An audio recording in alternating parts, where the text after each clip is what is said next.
We have lots to discuss here in today's video, including some trade talk around the Montreal Canadiens and their number 2 center hole that they're looking to fill. Plus, we have a big update as well on Connor McDavid's contract situation, Luke Hughes' contract situation, injury updates on guys like Zach Hyman and Matthew Tkachuk, and a very interesting interview between TSN and Mitch Marner regarding what led to his departure, what involved his decision to leave the Maple Leafs, and how did things unfold near the end of his time in Toronto. We'll discuss all that and more coming up next.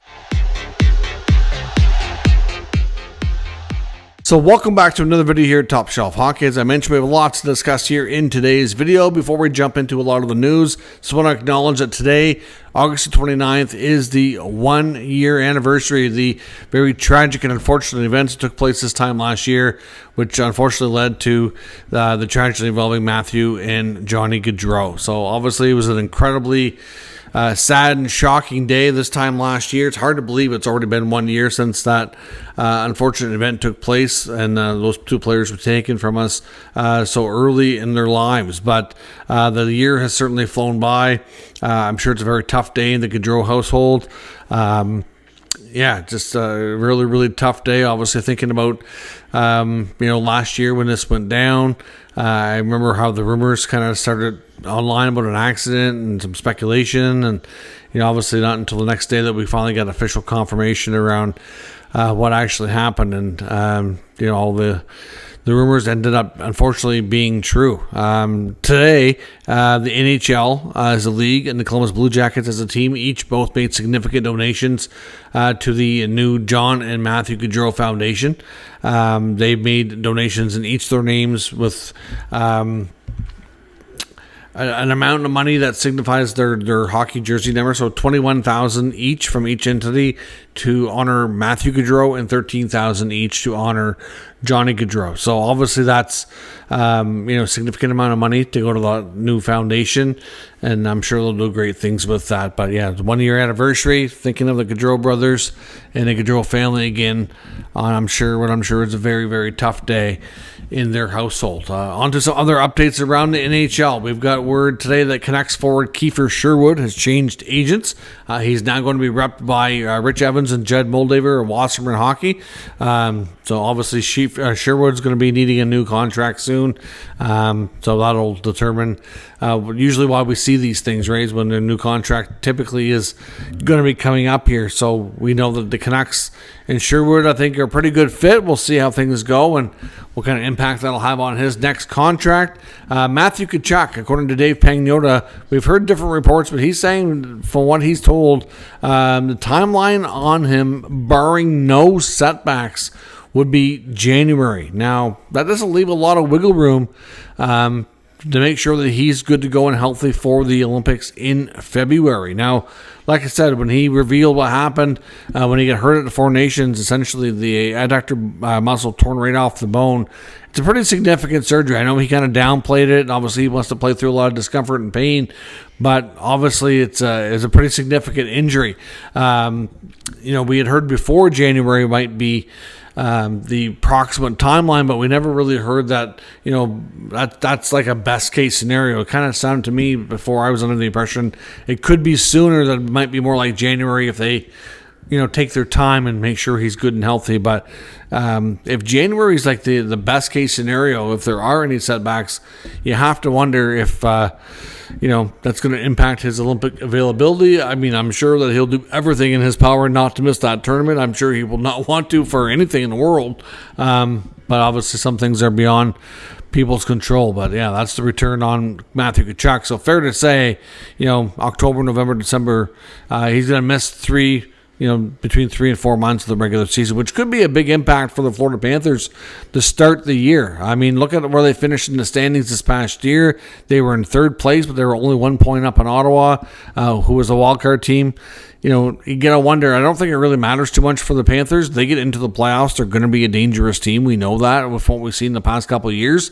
I don't care if they squeak in on the last day as a wild card number 2. Nobody's going to want to play them first round, ideally. So they're still going to be a team to be reckoned with. But I do wonder if this significant injury of his if it could, in fact, where they finish in the standings, and maybe they'll be a little bit lower this year. I can't see them being out of the playoffs, of course, but maybe could they maybe not be a top 3 team and finish a little lower? Wonder how things will play out. Only time will tell. Now, on the Luke Hughes front, we've heard a variety of things over the course of the offseason, but for the most part, there hasn't been a ton of speculation around what's going on between Luke Hughes and the New Jersey Devils. Now, the latest intel comes from Ryan Novozinski of NJ.com, reporting that the Devils prefer a short bridge deal, so probably in that 3-year range, or they want to go 8 years. They don't really want to go in between.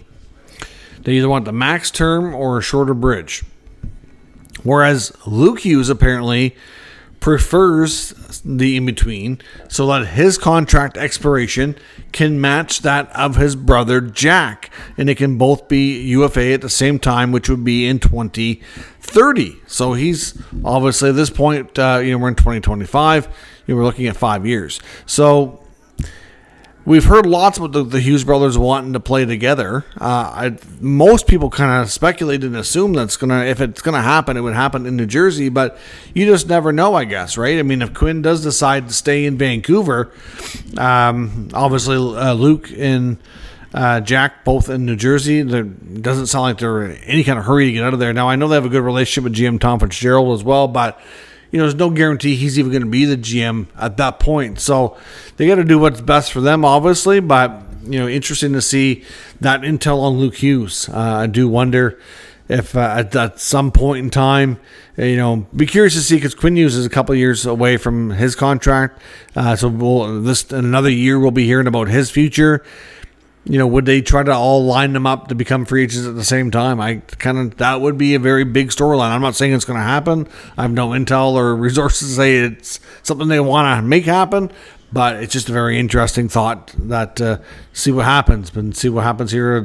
If Luke Hughes gets his way and gets the term he wants to line up with Jack, then we'll see how things go with Quinn afterwards. Now, Zach Hyman, the Edmonton Oilers, also speaking at the Team Canada Olympic camp. We know he obviously had suffered an injury in the playoffs and was out for the rest of the playoff return there, obviously trying to get the Stanley Cup. And, the Hyman injury certainly played another role in, weakening the Oilers going into the Stanley Cup final there. But he did say that it's not a guarantee that he's ready to start the season. It is possible that he might not be quite ready to go on time. He did say that he was on the right track, he said. But when they said if he was going to be ready to start the season, he said, I don't know.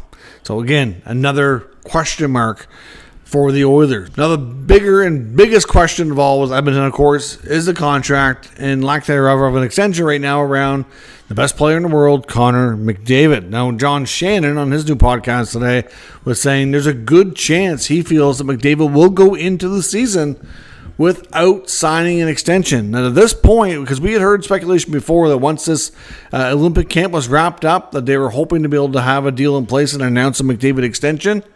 And right now, it sounds like they haven't even began the negotiations at all. Like, there's been nothing. McDavid doesn't appear ready to even start things yet. And according to Shannon, there's at least a few people in the Oilers front office that are holding their breath and definitely have concerns.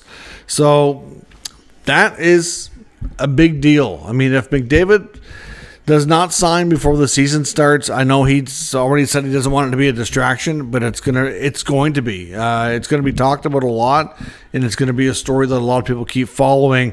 It makes you wonder. We don't really have any intel to suggest that McDavid will walk himself to free agency. I'd be shocked, to be completely honest, if that happened. But at the same time, people are starting to wonder and be concerned the longer this drags out. And it's going to be an interesting story to follow for sure. Now, another interesting story, it's even though he's technically not a Leaf anymore, Mitch Marner is still going about his business the same way he did during his entire Maple Leaf career, conducting an interview at the Olympic camp with TSN's Mark Masters, talking about kind of what led to his decision to leave Toronto and to sign in Vegas. Obviously, through the sign-in trade, and just kind of talking about how things ended there. Some of the interesting comments. One of the first things the interview kicks off with was, what was the toughest phone call or the toughest, conversations you had to have around letting people know that what was going to happen and that you were leaving. He said the toughest one was probably Austin Matthews. He said he was hoping to have a sit down with Austin after the season ended, but Austin had to get back to Arizona pretty quickly after they were done. So, okay, well, that kind of, again, another piece of information to suggest your mind was already made up, in my opinion. Think about when they ended their season and when the trade and when the decisions were officially made. There's some time there. So if you're looking to talk to Austin when the season's over, I think you already got your mind made up. Obviously he also mentions, talking to some of his other teammates like Morgan Riley, John Tavares, does mention Willie Nylander at the end of it, and how they all kind of, most of those guys kind of grew up together and came into the league together, especially him, Austin, and Willie. And, it was tough. It's part of the business that sucks, but it's, that's just that. It's the business side of sports. Talks again about when he's asked about his decision. He said that it was a tough decision. Ultimately, had to do what's best for family. And then he goes on to talk about how after the loss to the Florida Panthers, he said when they lost in the most unenjoyable way possible. He says not long after getting home, he gets a call from his father-in-law advising that there people are sending him screenshots of what's being sent there on social media, that some people are sharing Mitch's address online as a screenshot and saying, if you want to go say your goodbyes to Mitch, because it's likely his last game in Toronto, here's where he lives. So obviously people legit knew where he lived. Obviously if the address wasn't accurate, they wouldn't have been concerned. But clearly, that was something that was quite concerning to him. He says they had to have, security, for a couple of weeks after the playoffs ended. Didn't feel comfortable walking his dog. Didn't feel comfortable taking his kid for a walk in the stroller. Never know if anybody was ever going to randomly show up at the house. It just kind of sounds like, from a security standpoint, that he was extremely stressed and uncomfortable. They did mention as well that there was some death threats as well. And he says, at the end of the day, he understands Leaf Nation.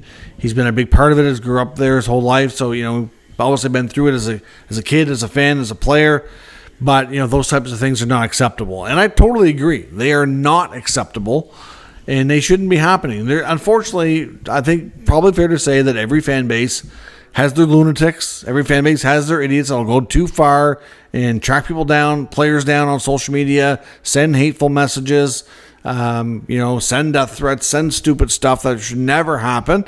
When they're going way too far and not really being appropriate at all. So if any of that stuff is true, then I can understand how it would be stressful, and I can understand why he may think about getting out of Dodge. But at the same time, you have to wonder at the same time, he's already gone from the Leafs, right? It's been a while since July. He's come and gone since the trade went down. He signed a contract, went to Vegas. He's already been introduced there. He's been out of Toronto as a Leaf for a couple of months now. Why even do this interview? Just to me, it's him taking one last shot at the fan base and basically blaming them and kind of driving him out of town, so to speak.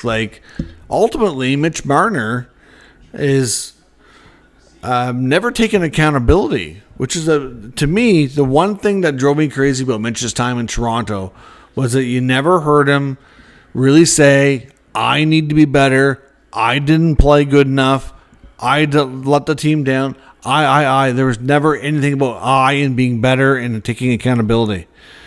That was the biggest thing I've ever always noticed with him. It's always somebody else, and I think that's a big part of the reason why the fans got on him the way they did. Like I said, going too far is never acceptable. I don't care what a player does, how they play, what they say. None of those things are ever acceptable to cross the line and want to threaten somebody. But ultimately, if I'm Marner, I just don't understand why you would even do this interview. Now his agent was on a podcast recently and making some of the comments as well about some of the stuff, and some of the questions were kind of following up on what Darren Ferris had to say, but still, like, I don't know, he just kind of cemented his legacy and made the fans kind of hate him even more, to be completely honest. Like, I just thought this interview was completely a waste of time.